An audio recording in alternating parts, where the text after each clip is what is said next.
We'll call this work session to order. Go ahead and get started. We'll call this work session to order. Today's December 1st, and this is a work session for confirmation of Adam Trombley for confirmation hearing for the Election Commission. We'll start with introductions. Mr. Johnson? Zach Johnson. Kevin? Kevin Cross. Karen Ronga. Meg Zalato? Anna Brawley. And at the table? Ken Colbus. Adam Trombley. Mario Bird. Great, and we expect Mr. Rivera to be back in just a moment. So with that, I will turn it over to the administration and we'll go from there. Thanks. Thank you, Madam Chair. I will be brief. Adam Trombley has served the Assembly as a Vice Chair. He's also been the Chair of the Elections and Ethics Committee while he was an elected Assembly member in the last decade or so. He's also served in the administration, as you're well aware, both as Chief of Staff and as Head of Building Services, or actually Head of Economic and Community Development, I think. Is that correct?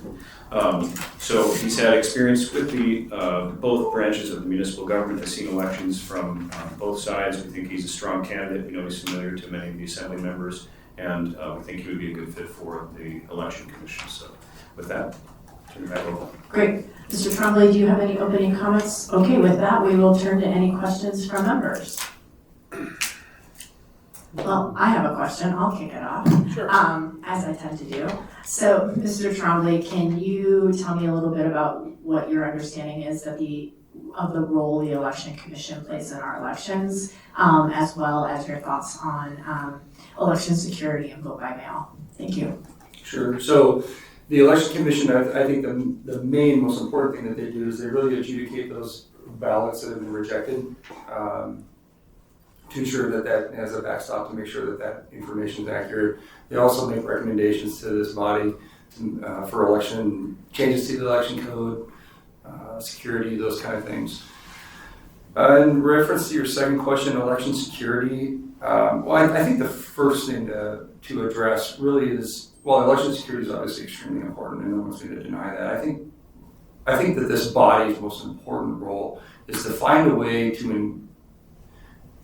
so that we have more than, on average, 85 to 87% of the people of Anchorage that just don't care enough to vote in local elections. I think really that should be the priority of this body, and I think one of my roles on the Election Commission would be to find a way to improve that really abysmal turnout and why the voters of Anchorage don't care enough to vote in local elections. And really, that's the government you should care about, because that's the one that's closest to you, that you have easiest access to, significantly more than what goes on in Washington, D.C. What happens here really matters in the day-to-day function of people's lives.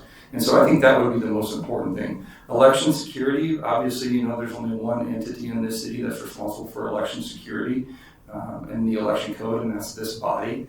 You run elections, nobody else does, not the administration, nobody else does, the clerk's office does under your guidance. And so, again, I can't really speak specifically to election security unless you have a specific question. No, it was really, how do you see the nexus between election security and vote by mail? Oh, I understand. Well, I have to think about it a little bit more. I've really never sat back and thought about it. Do I think that vote by mail has turned out to be what people think it will be as far as voter turnout? Maybe a slight increase, but I don't really think it's done that much. Do I think that the system can be secure with vote by mail? Yes, I do think the system can be secure with vote by mail. Do I think that some people feel far more comfortable voting in person and showing an ID and actually going somewhere to vote? Yes, there are those folks out there, but I don't think there's anything inherently unsecure about vote by mail. We've seen it done for years and years with absentee. This is just like more of an absentee on a wider spread scale. Thank you. And for the record, at 3:15, Mr. Martinez joined us on the phone. Any additional questions for Mr. Trombley? Ms. Bronca? When I was campaigning, I heard a lot of people that, were grousing about the mail-in ballots and saying that that's why they weren't going to vote. And I just wonder if you could see a way forward that would encourage people that if they don't choose to vote by mail, there is an option for them.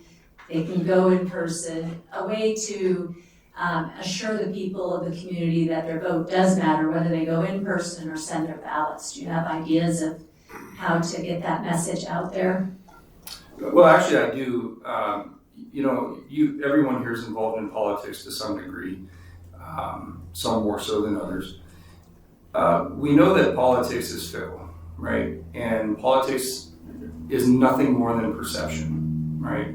And it's managing perception.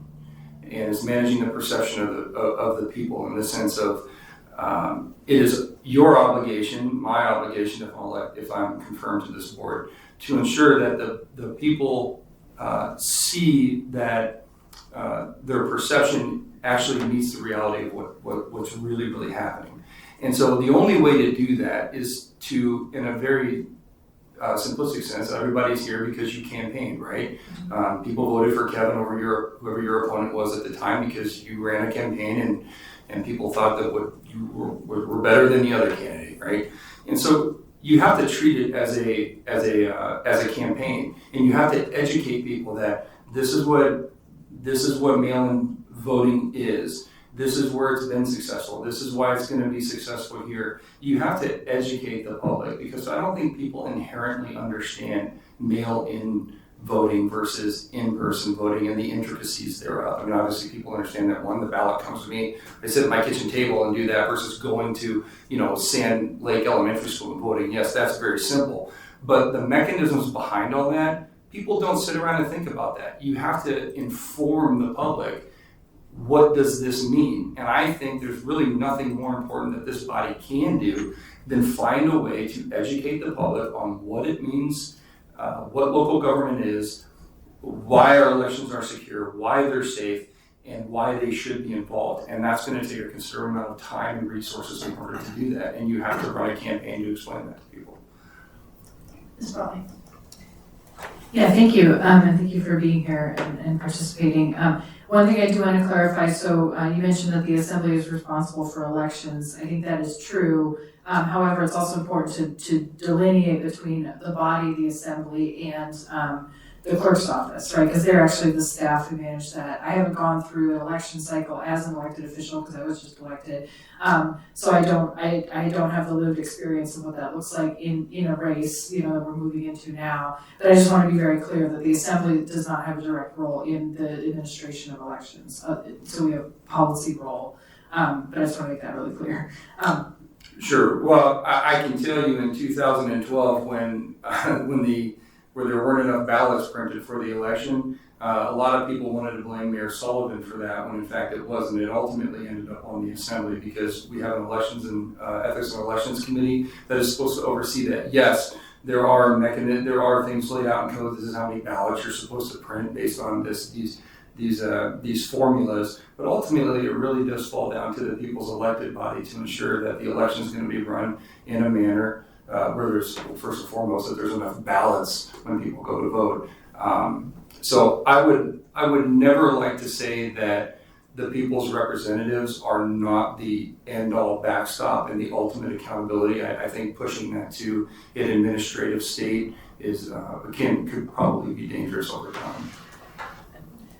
Yeah, thank you. Again, I just want to be clear, that the Assembly oversees staff, because I think there's also, getting back to your point about perceptions, I just want to be clear about, it's not the Assembly ourselves, our members running those elections. But my question is really on the point of perception. I'm glad you brought that up. So, I want to acknowledge that you've played many roles in the municipality. I didn't know that you were on the Ethics and Election Committee, so thank you for doing that during your time as an Assembly member. So I just want to ask, given that you are the prior Chief of Staff for the current mayor who is running for re-election, I just want to understand, do you perceive any potential conflicts or how do you see managing your role in this new commission and avoiding any issue of perception? And again, I'm not saying that there is an issue. I'm just saying that because perception is important, because we're moving into the mayor's race, And because we do have the candidates we have, right, including our incumbent, and that you have a prior relationship with him. I just would hope that you could speak to your approach to this role and the role that you see on the commission and the independence from, as you said, that political sphere. Well, I believe it's a 5-member body, so there always is a check there because it's not just one person. I mean, the only thing I can say is that for me there is no conflict of interest, but I think that's why we have a system the way we do. The mayor appoints, and then it's really up to you to determine whether or not Adam Trombley has a conflict of interest to rise to the level of not that you particularly or the body, and it's really the body doesn't trust that Adam doesn't have that conflict. And so I think that's why we have an appointment and a confirmation process. All I can tell you is that I have a long history of serving my community, whether it's Budget Advisory Commission, Board of Governors of the Alaska Bar Association, serving on the Big Game Commercial Services Board, on this body itself, as Mario explained. So the idea that this is some new public service for me doesn't meet with the record. But again, all I can do is tell you I don't have a conflict of interest, and I'll leave it up to the body as to whether or not they believe that through the confirmation approval process. Yeah. And also just to clarify, I'm not suggesting that you do have a conflict. I just was imagining questions that the public may have, and so I wanted to make sure that we aired that, prior to the vote. Thank you. Thank you. Now, for the record, a few minutes ago, Mr. Solt joined us. Any additional questions? All right, we are going to end early. Thank you, Mr. Trombley. Your confirmation will be before us for a vote on December 5th. And with that, we'll be adjourned. Have a good